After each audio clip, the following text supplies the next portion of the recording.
Добро утро, приятели! Мисля, че това ще е последния влог от лятото, тъй като вече е време да се подготвяме за училище. Но сега отиваме в Батак. Църквата Света Неделя е построена през 1813 година. През 1876 година около 2000 жени и деца са намерени и убити вътре в нея, докато се крият по време на априлското въстание.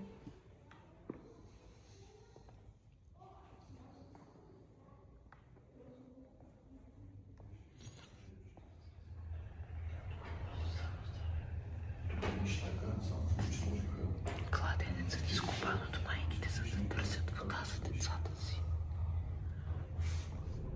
След още малко път пристигаме в комплекса, който ще осъединим за няколко дни. Намира се в Сърница. Природата е трудно описуема. Препоръчвам комплекс Романтика. Прекрасно място за релакс.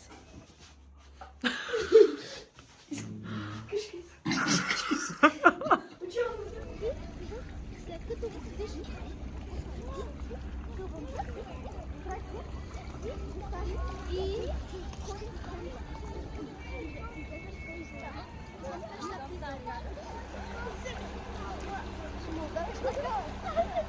Водата в басейна е топла, тъй като вече покриват басейна с термо покривало.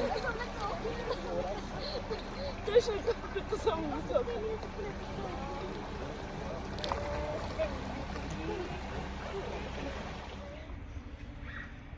Сега ще ви разходя малко.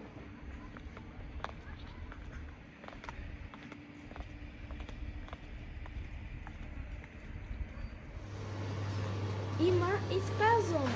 Парна баня, сауна и джакузи.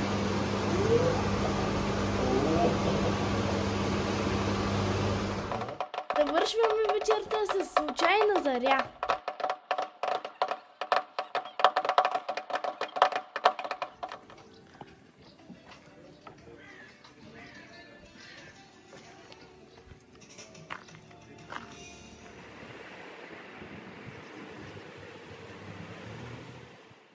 И добро утро, минаваме по най-тесния път.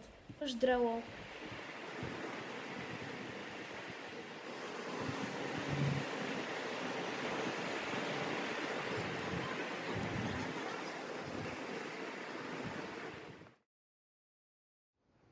И вече сме на Дяволското гърло.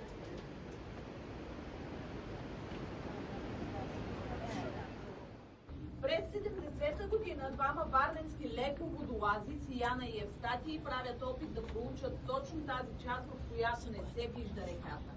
Влизат срещу течението. Долу от изхода с надежда да излезнат вътре в самата зала.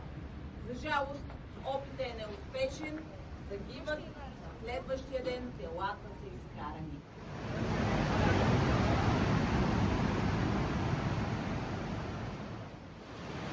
Друго интересно за пещерата е, че в нея няма да видите никакви образования.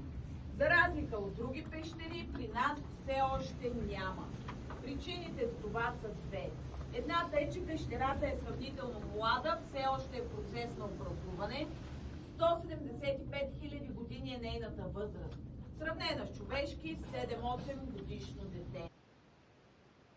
Пещерата е с една голяма зала и безброй стълби на излизане.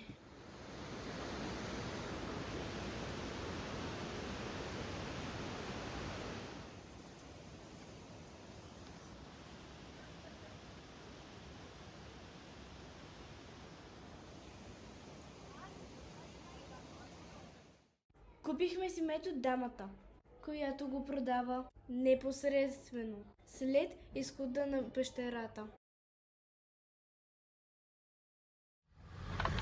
Почерпих си и с истинско кисело мляко от Сърница.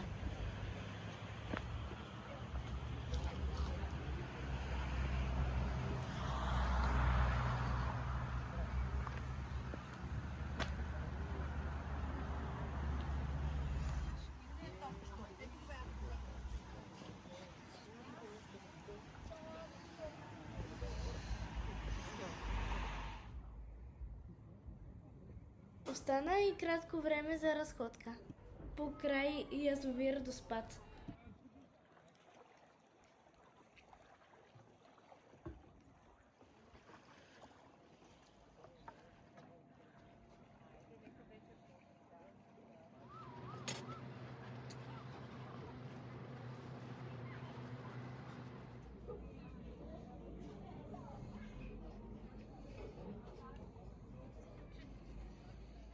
Пътувайки към Кръстова гора, се озовахме в парк Санта Клаус. Тук сме в Санта Клаус. Супер случайно дойдохме. Ти си Рудолф! Ти си Рудолф!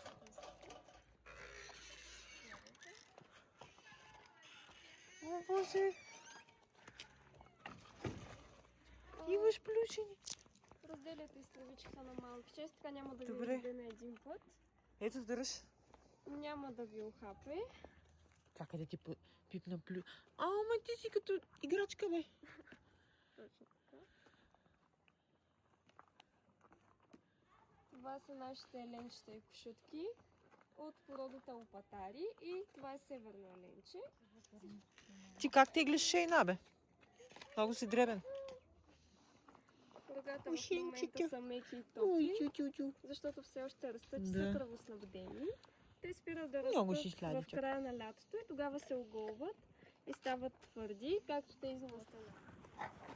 Тези обаче са опасни. Тези се ядосват. Ага. Бият се. Айде да ходим назад, да не стане някоя беличка. Че със сигурност бягат по-бързо от нас. 100%. Скараха за.